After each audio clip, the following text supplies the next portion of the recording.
Hola, antes de seguir con la segunda parte del diario de la gran duquesa Tatiana Nikolayevna, me topé con este blog del señor Paul Gilbert, que es un periodista retirado, que reivindica la historia de la familia imperial, sobre todo de la historia del zar Nicolás II. Esa es la página en inglés. Vamos a pasar a la página, vamos a usar la herramienta de Google Translate para que no haya alguna malinterpretación en la traducción. Dice así: Nicolás II, emperador, zar y santo. Este blog presenta más de 1000 artículos sobre la vida, el reinado y la era de Nicolás II entre 1868 a 1918. Muchos de estos artículos han sido investigados a partir de fuentes de archivo y medios de comunicación rusos y presentados en inglés por primera vez. Además, este blog está dedicado a limpiar el nombre del tan difamado zar de Rusia, Paul Gilbert. Empezamos. Protegiendo al zar. ¿Cómo se protegía a Nicolás II? Parte 1. 13 de febrero de 2022 por Paul Gilbert. Vemos aquí la fotografía y aquí nos explica, dice: el emperador Nicolás II, con miembros del convoy de su majestad imperial, la unidad cosaca que servía como guardia de élite del zar, con el tren imperial de fondo. Aquí tiene una letra, un número, no estoy segura, un 6. Dice: este es el primero de un artículo de 2 partes que explora los esfuerzos para garantizar la seguridad del último zar de Rusia. El destino confió el imperio ruso a Nicolás II en tiempos muy turbulentos: terrorismo, inestabilidad política, revolución y guerra. En tales circunstancias, la vida del soberano corría peligro constantemente, por lo que su protección era una prioridad. Vemos otra fotografía, nos explica: Tsuda Sanso ataca al Zarevich en Otsu, Japón, el 11 de mayo de 1891. En primer lugar, la seguridad. Durante su reinado como zarevich, entre el año 1881 a 1894, Nicolás Alexandrovich experimentó de primera mano el peligro que suponía no solo ser miembro de la familia imperial, sino también heredero al trono ruso. En un viaje a Japón en 1891, fue atacado por uno de los escoltas, Tsuda Sanso, entre paréntesis 1855 a 1891, quien le asestó un sable en la cara, dejándole una cicatriz de 9 centímetros en el lado derecho de la frente. La rápida intervención de su primo, el príncipe Jorge de Grecia y Dinamarca, entre paréntesis 1869-1957, quien desvió el segundo golpe del asesino con su bastón, le salvó la vida. Si bien los revolucionarios conspiraban constantemente para asesinar al zar durante su reinado, que fue entre 1894 a 1917, el incidente de Otsu resultó ser el primer y último atentado contra su vida. En marzo de 1881, Nicolás recordaba muy bien los riesgos de llevar la corona. Mientras permanecía junto al lecho de su abuelo, el emperador Alejandro II, quien yacía sangrando en un sofá del Palacio de Invierno, víctima de los revolucionarios. Esta lección de la historia no había sido en vano. El zarevich recibió su primera guardia en 1889, cuando tomó el mando de una compañía de regimiento Preobrazhensky, pero tras su ascenso al trono en 1894, la seguridad de la vida de su majestad adquirió una importancia especial. El nuevo emperador empleó los métodos de protección bien establecidos que se habían desarrollado bajo el reinado de su padre, Alejandro III, tras el atentado contra su vida en 1887. Deslizamos y vemos otra fotografía. Nos explica. El emperador Nicolás II y el zarevich Alexei Nikolaevich con oficiales del convoy de Su Majestad Imperial.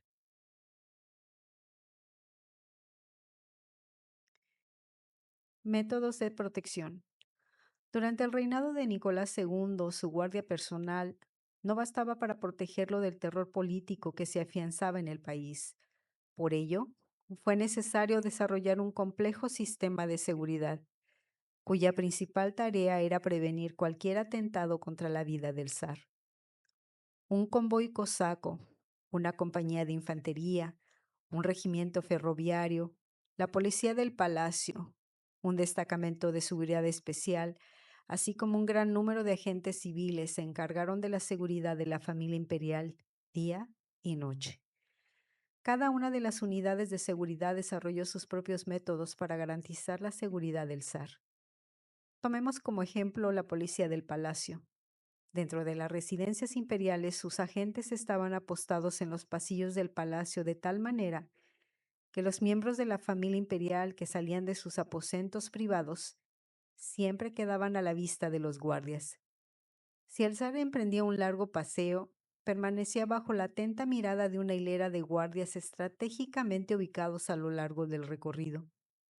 Además, perros especialmente entrenados, pastores alemanes y Doberman, custodiaban las zonas del parque y se ubicaron puestos de vigilancia adicionales a lo largo del perímetro de los palacios, las dachas y los pabellones de caza. Cualquier persona que acudiera a la residencia imperial o sus alrededores, cuando el zar se encontraba allí, debía presentarse en la oficina del registro en un plazo de 24 horas para confirmar su identidad. Los hombres que servían en la Guardia Imperial eran cuidadosamente seleccionados. Por ejemplo, antes de reclutar a un cosaco para un convoy, los comandantes recorrían las aldeas de Kubán y Terek en el Cáucaso, en busca de los candidatos más idóneos.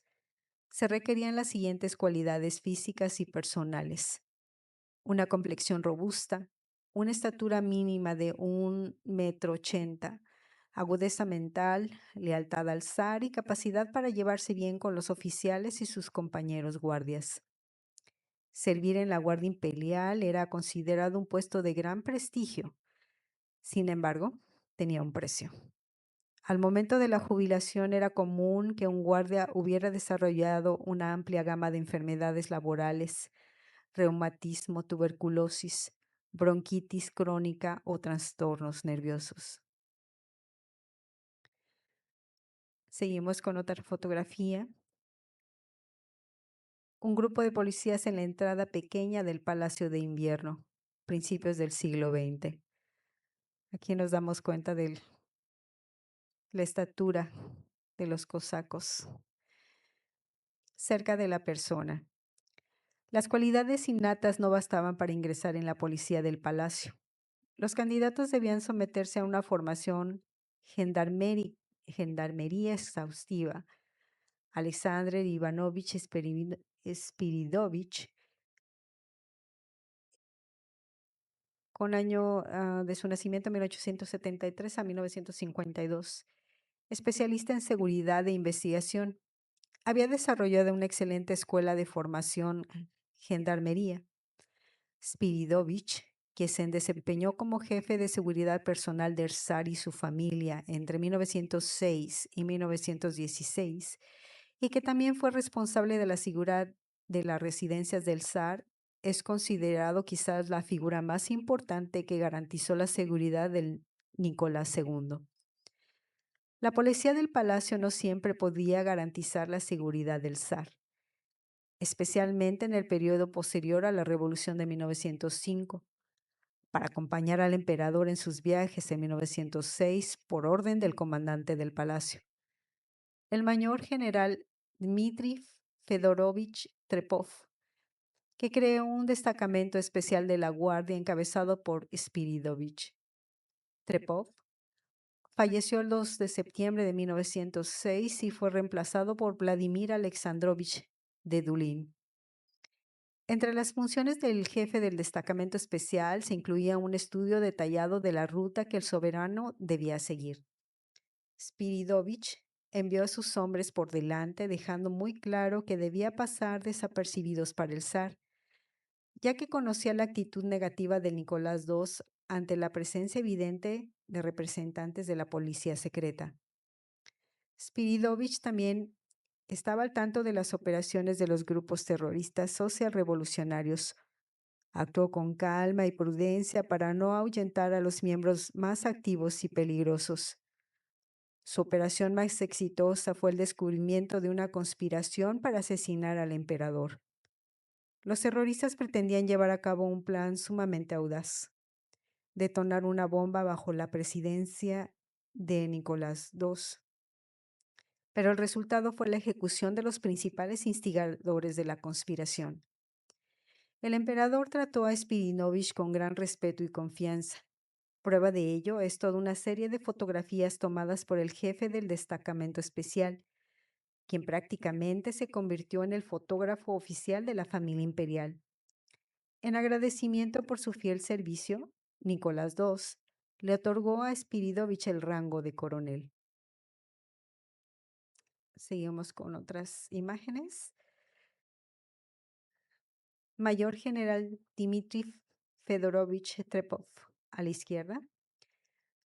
Ayudante general Vladimir Alexandrovich de Dulin, comandante del Palacio de Invierno de 1906 a 1913. Centro.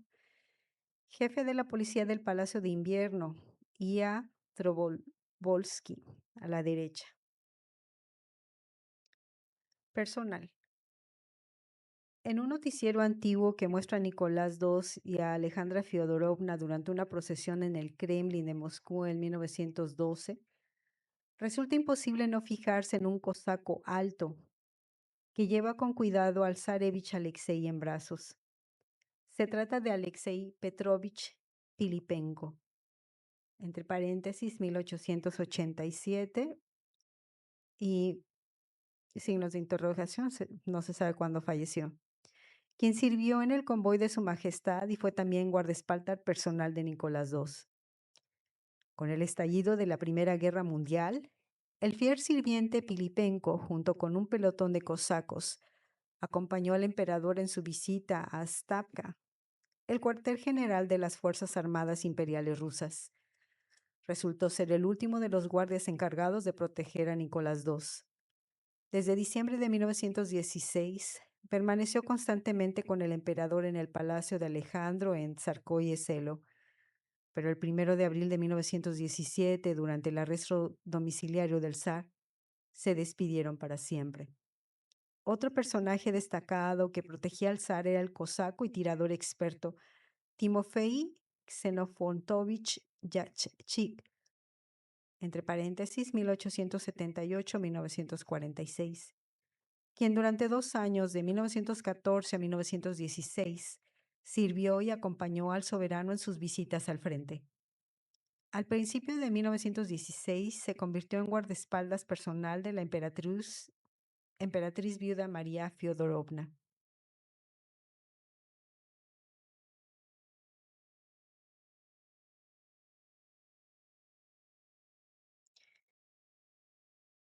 Aquí vemos las fotos de Alexei Petrovich Filipenko cargando al zarevich Alexei a la izquierda. Timofei Kenofontovich Yachik al centro. Alexander Ivanovich Spiridovich a la derecha.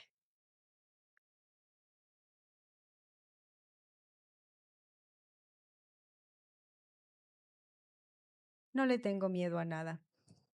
Tras la abdicación del trono, Nicolás II no perdió su guardia personal, pero se le asignó una guardia de un tipo completamente diferente. Su tarea no consistía tanto en proteger al antiguo zar de los intentos de asesinato, sino en protegerlo de las multitudes furiosas e impredecibles de los revolucionarios y sus partidarios. Con el ascenso del poder soviético, la principal tarea de la Guardia era impedir la liberación del zar, pues temían que pudiera conducir a la restauración de la monarquía.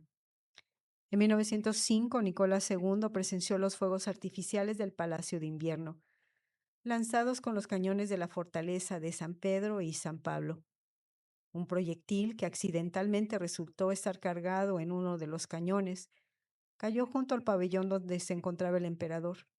El clero, la guardia y los guardias que se encontraban cerca del zar quedaron bastante conmocionados por el incidente. Solo el propio emperador se mostró imperturbable, declarando: "No le temo a nada". Sorprendentemente, con semejante fatalismo, Nicolás II se mostró absolutamente tranquilo respecto a todas las medidas de seguridad adoptadas durante su reinado. Aquí vemos otras dos fotografías. Dice, tomada por I. Spiridovich. Los últimos días de la corte en Sarcoyeselo, 1906-1910. Igual. Tomada por Spiridovich. Los últimos años de la corte en Sarcoyeselo, 1910-1914.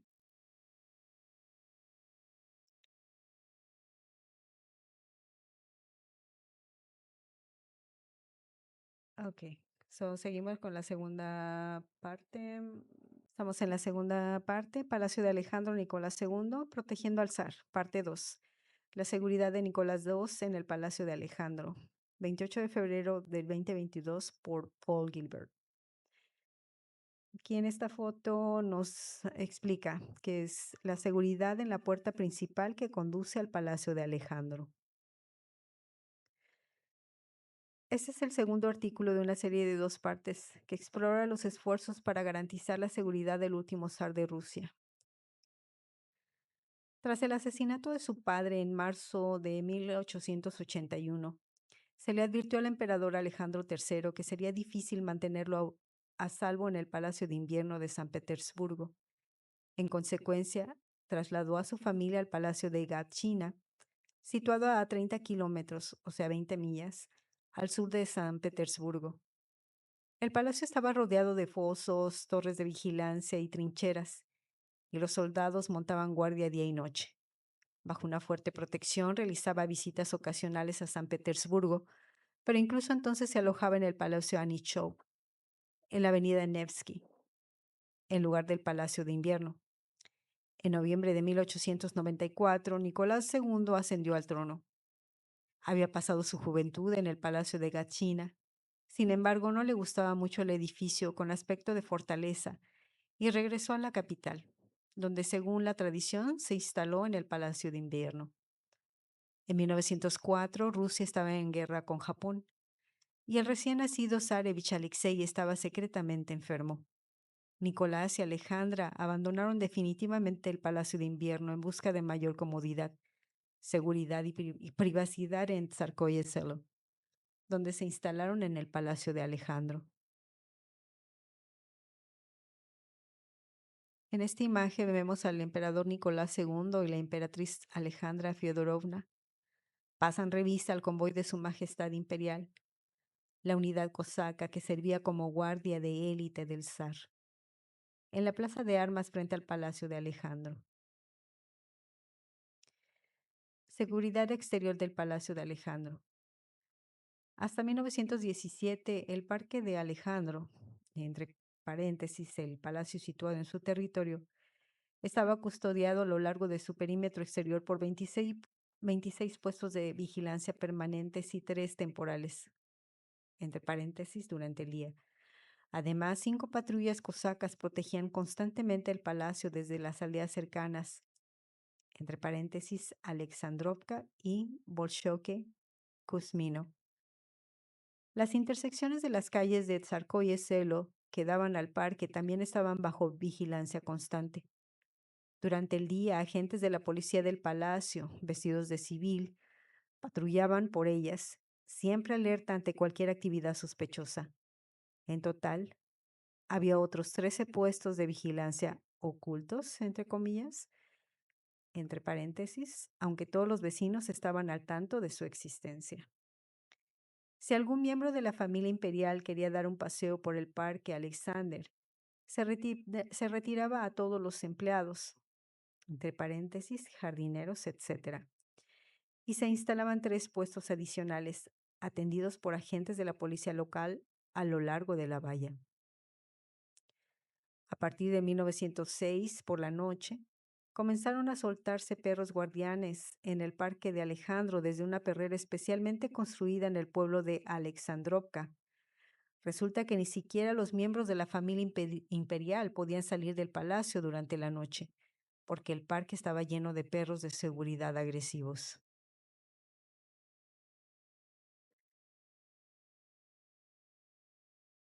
En esta imagen vemos el dormitorio imperial, situada en el ala este del palacio. Seguridad interna del Palacio de Alejandro.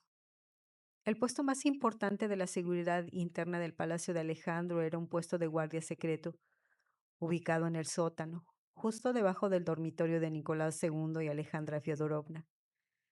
En el dormitorio imperial se instaló una alarma que lo conectaba con el puesto de guardia inferior. Si se activaba la alarma, se disparaba una señal en el puesto de guardia. El guardia de turno, sin importar las circunstancias, debía entrar inmediatamente en la habitación. Hasta 1917, los guardias de su puesto solo recibieron 2 señales de botón de pánico. En la primera ocasión, la emperatriz colocó accidentalmente un libro sobre el timbre de alarma, y en la segunda, la curiosa gran duquesa Anastasia lo pulsó. En ambas ocasiones, el guardia actuó de inmediato siguiendo las instrucciones, entre paréntesis, y posteriormente recibió el mayor agradecimiento por su diligencia. En total, para 1914, había 13 puestos de guardia permanentes, entre paréntesis, que funcionaban las 24 horas. Dentro del Palacio de Alejandro y por la noche se instalaba un puesto adicional en la entrada de las habitaciones privadas de la pareja real. Una mitad de seguridad oculta compuesta por 15 suboficiales de los regimientos de la Guardia. También operaba en el palacio disfrazados de sirvientes.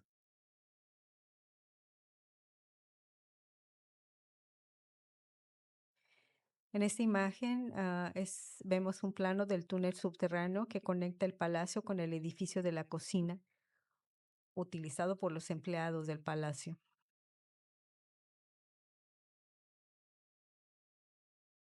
En esta otra imagen vemos un túnel que los empleados del palacio utilizaban antes de la revolución. Fue rellenado durante la época soviética y actualmente se encuentra en proceso de restauración. Los empleados del palacio solo podían acceder al Palacio de Alejandro a través de un túnel subterráneo especial, entre paréntesis, construido durante la época de la emperatriz Catalina II, que conectaba la residencia principal con el edificio de la cocina. La apariencia de cada empleado que entraba al palacio se cotejaba primero con una fotografía en un catálogo especial, entre paréntesis, que custodiaban los agentes de seguridad, y posteriormente se registraba minuciosamente. Los visitantes de mayor rango del palacio, entre paréntesis, funcionarios, personas cercanas a la familia imperial, etc., entraban al edificio por las entradas principales, pero el 95% de estas personas también eran registradas, entre paréntesis, incluso la modista personal de la emperatriz Madame Besac. Para que un visitante del palacio no fuera registrado era necesaria una orden personal del emperador o la emperatriz, entre paréntesis, temporal o permanente. Sin embargo, el privilegio de entrar al palacio sin ser registrado estaba reservado a unos pocos, como el joyero de la corte Peter Carl Fabergé, entre paréntesis 1846-1920, y el arquitecto de la corte Roman Meltzer, entre paréntesis 1860-1943. El sistema de seguridad resultó ser bastante eficaz y desde 1906 hasta 1917 no se registraron incidentes especiales en el palacio y el parque de Alejandro. Como podemos ver, no era tan fácil la vida de los emperadores y sus hijas. todo el tiempo eran vigilados. Am, Seguimos en otro video con la siguiente parte.